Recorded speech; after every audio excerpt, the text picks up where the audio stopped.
Bob, we talked about the Gary Moore show, and I don't want to move ahead without mentioning, at least discussing Carol Burnett as part of that show, because she was part of the regular cast there. Yes. How did you get on with her, and did you recognize her talents at that particular point? I worked with Carol on, when I was doing the Dinosaur Chevy show from California, we had guests. And she had a very aggressive agent. And I mean aggressive in complimentary terms. And we came there to do a dinosaur show from New York. They always wanted us to do 2 shows from New York. Chevy wanted that. And we were staying at a hotel, and we were having a meeting in the hotel about the show with the staff. And he had called and said he wanted to talk to me about a new comedian that he had. And she was with the Marty Goodman agency. And one of the representatives that loved Carol kept talking about it, and I'd say, well, we'll get around to it. Maybe I'll talk to you before I leave New York, because we were trying to do 2 shows from there and didn't have that much time, and we're really rushing. And we were having breakfast talking about what we were going to do that day, and we started rehearsal around noon. And there was a knock at the door, and he had a projector in his hand. And he said, I need 7 minutes of your time, and you can stop halfway through if you want. I want you to see this comedian. And I thought, well, anybody that's that persistent, I said, okay, we need a little break. We'll have coffee and watch. And I said, it's only going to be for 7 minutes because we're in a rush. And at the end of 3 minutes, we said, you don't need to show us anymore. We'll book her as a guest. She's wonderful, just wonderful. He had a couple of things where she'd appeared on daytime shows and one thing and another. And her big song then was, I Made a Fool of Myself over John Foster Dulles. Well, John Foster Dulles was a fine politician, but he was very dull to talk to. And the fact that anybody would make a fool of themselves over was funny to begin with. Ken Welch wrote that, Ken and Mitzi. Anyway, we booked her on the Dinah Shore show. And then the sponsors in the network said, well, you didn't tell us about that. She's not a name, and we won't count her as a guest. You still have to book the 4 guests, because that's what the contract says you'll have on each show. And so we had Carol as an extra guest and could do very little, but she was just so wonderful in it. And then we booked her again, and they still didn't let us count her as a guest, but they let us have her on as an extra guest. They wouldn't count her as one of the 4 that was in the contract. So I'd worked with her twice, and she was very adaptable. And just like so many people, it's not that they are bright or they're sharp, it's that they get the point. She always got the point of what the joke was or what the sketch was about. So a year or so later, I was doing the Gary Moore show. It was the first season, and right in the middle of the first season, we had Martha Ray as a guest, and we had a couple of sketches for Martha. Some of the young people today don't know who Martha Ray was, but she was a very wonderful physical comedian. Loud and raucous. Loud and raucous. And we had some hilarious sketches that we were doing with her. 2 sketches and a stand-up thing between Gary and Durward Kirby. And she was ill. Somebody said, I don't know whether it was the truth or not, that some fellow that she was dating in New York at the time had, I don't know, bashed her nose or something, and had some disagreement, but she was ill and couldn't do the show. We said, well, you have to. It's all rehearsed. This was Sunday morning, and the show was live on Tuesday night. Everything's rehearsed. We go into the studio tomorrow and do the show the next day. And they said, she can't do the show.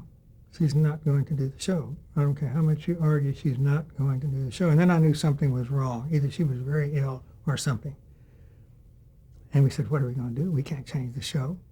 You know, Neil Simon was one of the writers, and Buck Henry, and we had a wonderful writing staff. And they had some very funny things for Martha, because they all adored Martha Ray. And we called Nanette Fabray, that I'd worked with in California. And she said, wouldn't you know you'd call this week? I'm doing my husband's show. He was doing a sitcom at that time, and I'm the guest on the sitcom this week. And I can't do it. And I said, well, we're not going to get a name. We told the sponsor of the network, we can't get a name, but I know someone who can do these sketches from California. And we got Carol. And she got the point of every joke and every sketch, and she was wonderful on the show. Just wonderful. Between Sunday and Tuesday? Between Sunday and Tuesday. She had to learn everything, and she's a quick study. And the nicest thing you can say about someone to me is when you say they get the point. If they don't get the point, you can talk all day, and it doesn't make any difference. And she was hilarious on the show, and everybody fell in love with her. So we booked her again, I don't know, a couple of weeks or so later, and then again the next week, and then we said, come on now, she belongs on this show. And she became a regular. She became a regular because Martha Raye was ill. It's so funny how things like that happen. They just happen by chance. And then you did some specials with her, too. Did specials with her, and then did her own series. So she Did you was, start her series Yes. when it was on? we did the deal with CBS. Gary Moore's show was on CBS, and we did the deal with her with CBS for her series, Which originated in California, which originated in California. CBS Television City. That's right. Did you help select the cast, Harvey Korman and Yes. Tim Conrad? Tell us a little about that. Well, again, with any performer like Carol that is very strong, you don't select those things and throw them with them. You talk about them and meet with them. And with Harvey and with Lyle Wagner and Vicki Lawrence were the principal three regulars that supported Carol. We had each of them come in for a test, and CBS allowed us to use a studio, and we tested them in sketches and all, because we knew if it'd be fine to have them as a guest, we knew we would have them, but could they be a regular? And they all just were terrific. And we used all three of them. Carol discovered Vicki Lawrence because Vicki Lawrence was singing with a vocal majority or something like that. Didn't she win some kind of a contest? And she was singing with that group and did little comedy things in between their numbers. And she wrote to Carol, wrote a personal fan letter, and said, everybody says I look just like you. And she sent her picture. And she does look like Carol. She looks like at that time, she looked like an 18-year-old Carol Burnett.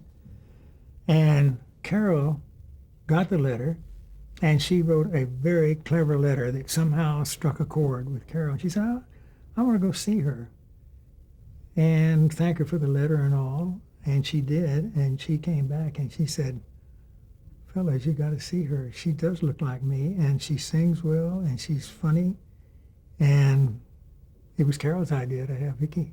And she ended up playing Carol's mother Yes. in those sketches. Yes, she was very versatile, and she just had a little funny streak in her that made it work. Who were some of the writers on that Carol Burnett series? We used some of the writers that had worked on the Gary Moore show and had worked. I find when you find a writer that works well, you just continue to work with them. We didn't continue to work with Neil Simon because by then he had gotten to be very famous and was doing his Broadway shows.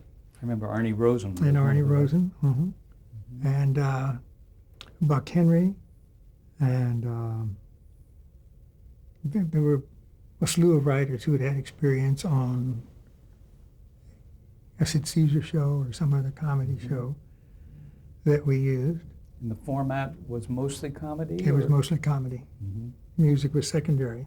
On Gary Moore's show, it was as much music, or maybe more so, than comedy. And with Carol Burnett, it suited Carol's personality, and it was more comedy. Was that when you moved on to the Peggy Fleming special During that we that talked time. about? Mhm. And in the 1970s, you worked with people like John Davidson doing a special. You did something with Liberace. You did another Julie Andrews special. You did a Ford 75th anniversary special that was Yes. a very, very big show. Yes. Is there anything you would like to comment on that one? Well, I think that was one of the last big anniversary variety kind of shows.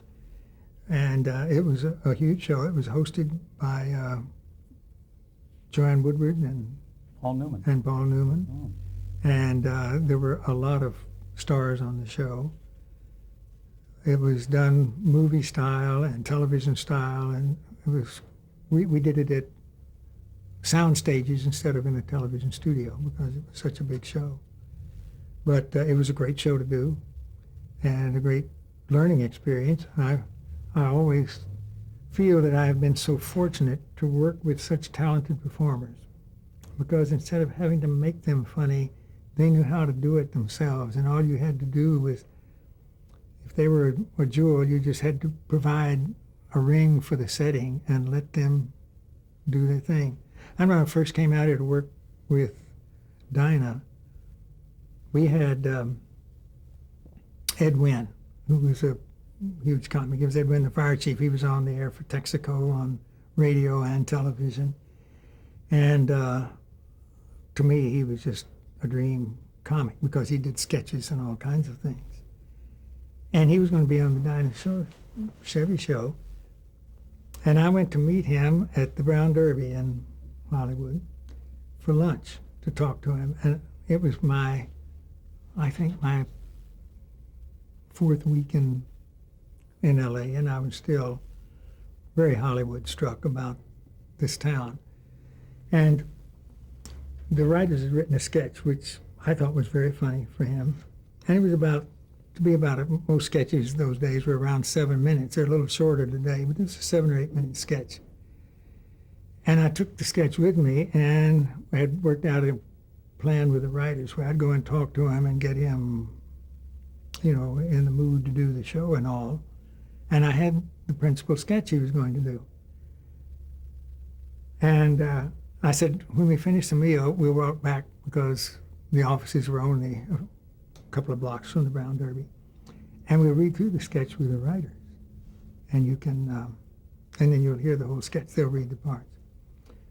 And he said, well, do you have it here? And I said, yeah, but I'm going to do it with the writers. I promised them because they felt they could read it better than anyone in the entire world. And I said, we'll go back. And he said, well, let me see it. And he took the sketch, and I thought he was going to start at the top, and instead he went to the last page. And he looked at it, and he said, that's a very funny sketch. I'm happy with it. And I said, yeah, the writers want to read the whole thing. You haven't read the whole sketch. And he said, it has a great exit, so we can make all the rest of it work. And I thought, maybe he knows so much more about vaudeville than I know at this time. And sure enough, they made the rest of it work, and he looked for the exit. You got to have a way to get off the stage. That's the way to make people remember you. I've never forgotten that incident. A wonderful lesson in comedy, isn't it? Yes, it is. Yep. In the late 60s, and we were getting to the 70s, of course, you produced a Broadway show. That was a change of pace for you. Yes. Called My Sweet Charlie. Yes. And then you did the television version of it. That's right. Was that a straight drama? It was a straight drama, Mm-hmm. very sensitive drama. It was written by David Westheimer, Was that the one Cliff Robertson was in? No, No, that's something else. No. Yeah. I met him in Houston. He was the entertainment critic for the Houston Post. Mm-hmm. And I met him when I was there as a matter of fact, we were doing a dinosaur little special thing there. And he showed me this book that he was writing. And it was such a sensitive drama about Texas and having been raised in Texas. We decided to do that. And when it was done on television, first of all, it was a near disaster on Broadway because we were ready to go out of town. We were with the Schubert circuit in New York. And you go to the Schubert theaters in Philadelphia and Boston and New Haven and then come into a Schubert theater in New York. And we were ready to open in New Haven in what seemed like a terribly short time to me. It was about 10 days away, 10 or 15 days. And Patty Duke had a breakdown. I'm not divulging anything that everybody doesn't know. And she was out of commission for a year. And I said, can we delay the opening? I went to Schubert and said, can we delay it and start later? And they said, there's no way she can do this play for a year. Just don't count on her doing it. And so we opened in New Haven with the stand-in doing it. And Patty Duke was the drawing card for it. And the stand-in was Bonnie Bedelia, who later became, a well-respected actress. But she was 17 years old and told us she was 19 and she was 17. And we were afraid we might be closed down. We didn't know what was going to happen. I thought, oh boy, I'll never do anything on Broadway again. But we did the television version of it. Was it successful?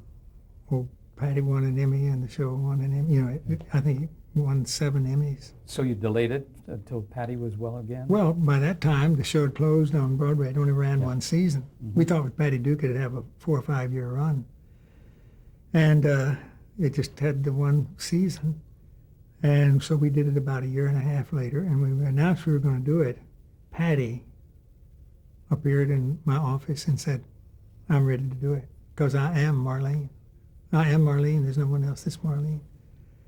And we did it with her. You worked with a number of other big Broadway stars and television stars. I mentioned Liberace. Debbie Reynolds, you did a special with her. Mm-hmm. And we talked about Paul Newman and Joanne Woodward. You did a show with Ethel Merman. That must have been something. Yes. Yes. Were you able to handle her okay? And her... She was unbelievable. Mm-hmm. It was the last big show she did before she died. Oh. And she did Before the Parade Passes By, which happened to be so apropos, and little did we know that she was ill. And she died within 6 months maybe after we did the show. And I can't look at that number without crying. I'm sure, yeah. And I said, Ethel, we have to pre-record this, because we were shooting it at Burbank Studios, at the movie studios. We're not doing it on television. And we have to pre-record the orchestra and all. She said, you can pre-record anything you want, but you don't pre-record me. I'm a terrible lip syncer, and I want to sing it. And I said, we'll do it too many times. You can't sing it all the time. All the other cues come from your vocal. And she said, I don't care. And one day alone, she sang that song full out 17 times. She was such a trooper. And she was right, because she was a terrible lip syncer. And every time she did it slightly differently. But when we patched it together, it worked, because it was spontaneous and had to do with, because we had everything passing by. The biggest parade we've ever staged passed by in front of her, and she was singing that. By this time in the middle to late 70s, you were doing things on videotape. Yes. Did you find the transition from live TV variety shows to videotaped variety shows much different? No, because by then, tape was becoming much like film. And half of the variety shows that we did on location with Perry Como and with Peggy Fleming were on film. We did whatever was best to do. If we were going to the Holy Land, we did a special with Perry Como in the Holy Land. And I said, to try to ship a videotape truck over there and do all that, let's do it on 16 millimeter film and record the sound, get a good sound board and do it. And we had trouble. I told you that Peggy Fleming was well known in the Soviet Union. We thought, God, we don't know anybody in Israel. I don't know who to. So we better use Perry's name. We will call it the Perry Como Company. It really wasn't. It was BBA that was doing it. We called it that so that they would recognize it. When we got there, when we came in, they said, they met us at the airport, the television set up there.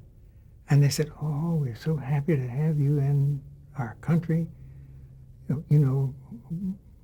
Bob Banner Associates, we just know and love your work. And I thought, what are they talking about? And they said, you have the #1 show in Israel here. And I said, what is it? And they said, it's Solid Gold. And I thought, somehow the Dancers with Few Clothes On just didn't seem like the right show to be a big hit in Israel. It just didn't add up somehow. Tell us what Solid Gold was. It was musical numbers. It was contemporary numbers, and we tried to interpret the numbers with exactly what the lyrics were saying. And by that time, the lyrics were pretty Raunchy. descriptive and raunchy. And so while I was there, I called Paramount, who was distributing the show, and I said, you guys, you've never listed Israel as carrying this show, because they had to list the shows and, payments on the shows for residuals and that sort of stuff and our share.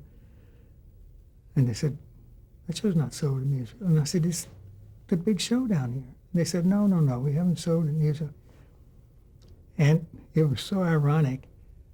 They had been picking up the show on another satellite and airing it illegally, really. Not paying for it. And I thought, well, I could see Afghanistan doing that, but I can't quite see the Holy Land doing that.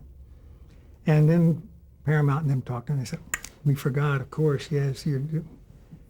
And that was their big show. I couldn't believe that was the big show in Jerusalem somehow. And that was a syndicated show, It was not a network show. It was a syndicated show. Yeah. It's very hard to check on a syndicated show about where it's being aired. There's no, how do you find out? But with Perry Como, you were with him for like 18 years, weren't you? Yeah. Mm-hmm. And you did shows all over the world? Yes. What were some of the other places in the world that you did shows with him? We did Perry in Austria and the Holy Land and Canada. And we worked some with, and the only time we did Perry Como in a studio is if we needed something, if the guest were Bob Hope, for example. We'd say, well, we've got to have one segment that is in a setting where there can be an audience. And we would say, well, let's stage that in Las Vegas or Tahoe or somewhere where there's going to be an audience, and we can get where you can get an instant audience in any of those places if you just set up and do the show in the afternoon, because they go to the shows at night. And we did the show with Perry and Bob in Tahoe. And Bob Hope came in with his monologue and all intact. But he needed a little lead-in that led into the monologue. It just didn't start. It was something he was going to do with Perry. And so his writers had done the monologue, and they brought in the intro, how you had to get into it. And Perry had to tell a little joke in that. And Perry said, Bob, I can't tell that joke. That's not what my viewers expect of me. I can't do that sort of thing. And I said, Bob, Perry doesn't really feel comfortable doing this little joke, couple of lines you have in here. He said, no, it'd be funny. I'll tell you, it'll be funny. He has to do it. And I said, Perry, he's kind of insistent about this. And then Bob said, if I can't do the right setup on this, I can't do my monologue. And Perry said, all right, Bob, I'll do that thing, but you're going to have to cut it out of the show or something. It'll just be a disaster. And sure enough, we had the audience, and Perry told that little joke, nada, just blank, no laugh. And he got very distressed by that, but of course we went on and did the show. And he said, I told you.